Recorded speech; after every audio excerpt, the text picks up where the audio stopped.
जय श्री कृष्ण। अध्याय 15 और 16। बैसाख मास का धर्म नियम पालन करने से हमारी 26 पीढ़ियाँ तक तर जाती हैं।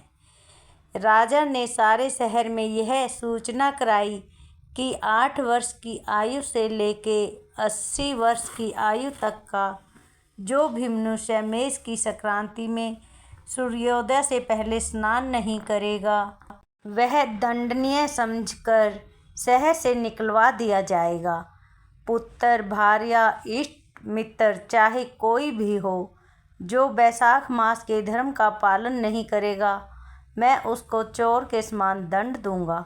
प्रातःकाल पवित्र जल में स्नान करो, स्थान स्थान पर प्याऊ लगवाओ, यथाशक्ति योग्य ब्राह्मणों को दान तथा अन्य धर्म के कार्य करो।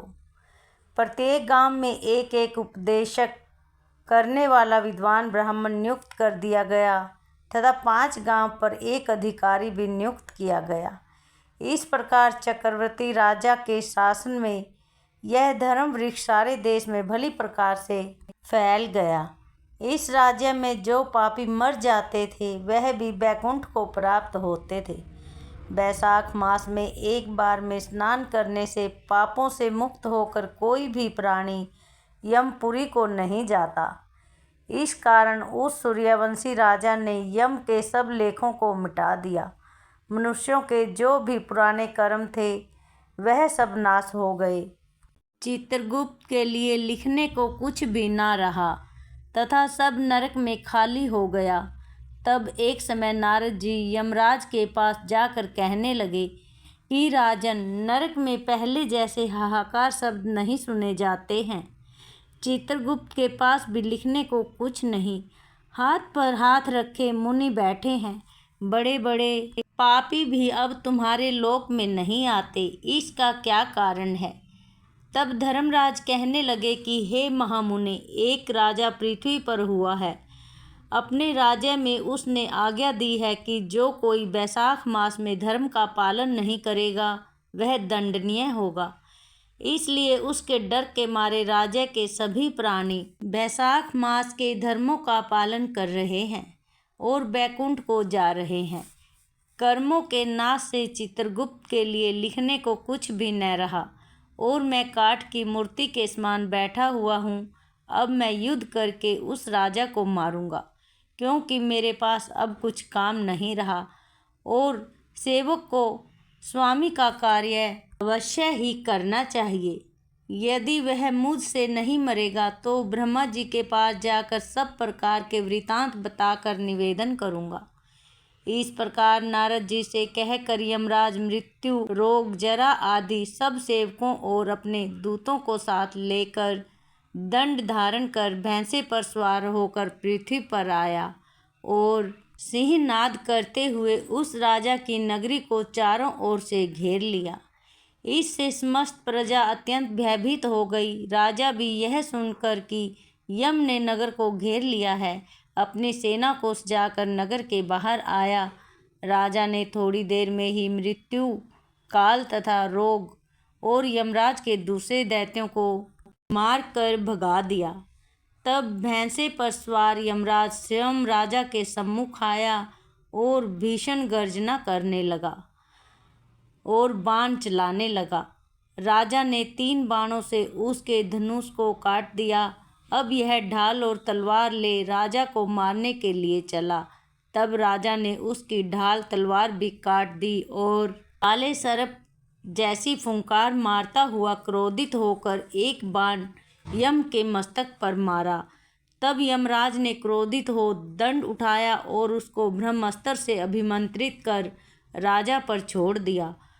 उस समय बड़ा हाहाकार मच गया। तब भगवान विष्णु ने अपने भक्त की रक्षा के लिए सुदर्शन चक्र छोड़ा, जो युद्ध स्थल में आ पहुंचा और दंड से युद्ध कर ब्रह्मास्त्र का निवारण करता हुआ यमराज को मारने लगा। यह देख वह भक्त राजा भयभीत होकर चक्र की स्तुति करने लगा कि हे भगवान विष्णु के हाथ के आभूषण, सहस्त्र बार तुम्हें मेरा नमस्कार है।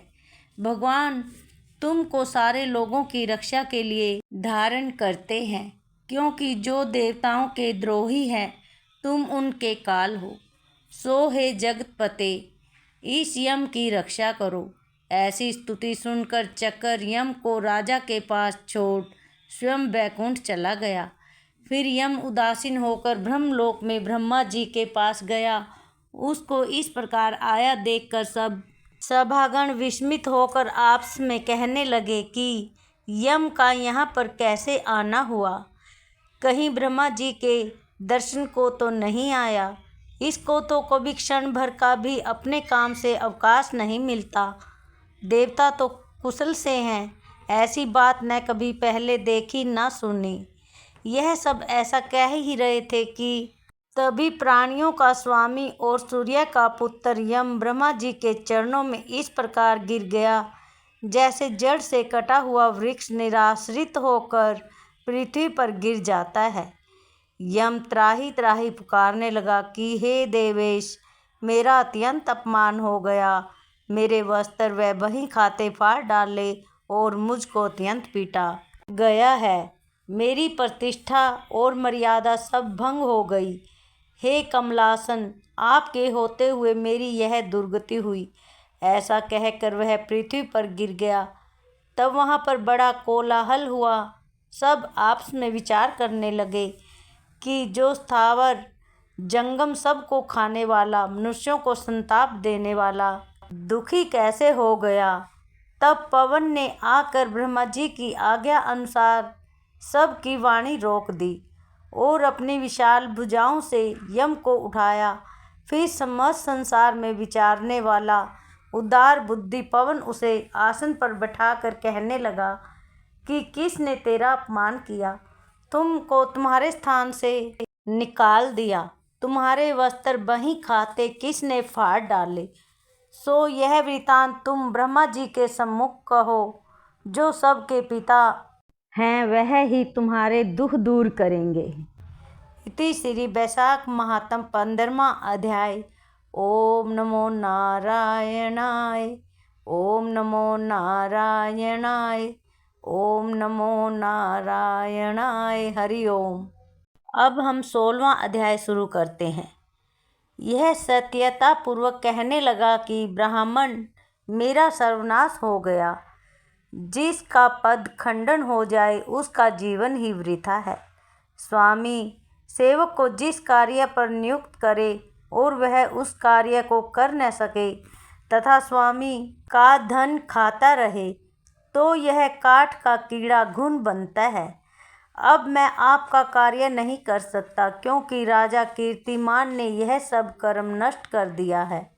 इस राजा के भय से समुद्र तक सब प्रजा वैशाख मास के धर्म कर्तव्य का पालन करती है और अन्य धर्म के कार्य, पितरों का श्राद्ध, अनिष्ट होम, होमादि यज्ञ, तीर्थ यात्रा तथा विविध दूसरे शुभ कार्य छोड़ दिए हैं।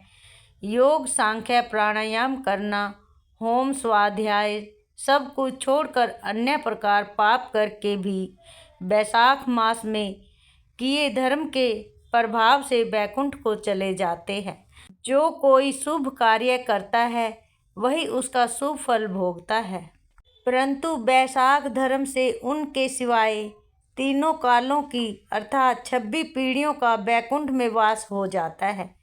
जो गति देवताओं का यज्ञ करने से भी नहीं मिलती, अनेकों तीर्थ की यात्रा, यज्ञ, दान, तप, व्रत, प्रयाग में मरने में, रण में मरने में, काशी में मरने से नहीं मिलती, वह वैशाख धर्म से सहज ही मिल जाती है। ऐसा प्रतीत होता है कि बैकुंठ का कोई परिमाण नहीं, जो इतने मनुष्यों से भी नहीं भरता। अब मेरा कार्य न रहने से मैं राजा को अपना शत्रु मानता हूँ, क्योंकि राजा की आज्ञा से सभी मनुष्य वैशाख धर्म का पालन कर बैकुंठ को जाने लग गए। इति श्री वैशाख महात्म 16वां अध्याय। हरे राम राम राम हरे हरे, हरे कृष्ण कृष्ण कृष्ण हरे हरे, हरे राम राम राम हरे हरे, हरे कृष्णा कृष्णा कृष्णा हरे हरे, हरे राम राम राम हरे हरे, हरे कृष्णा कृष्णा कृष्णा हरे हरे। ओम नमो नारायण। हरि ओम।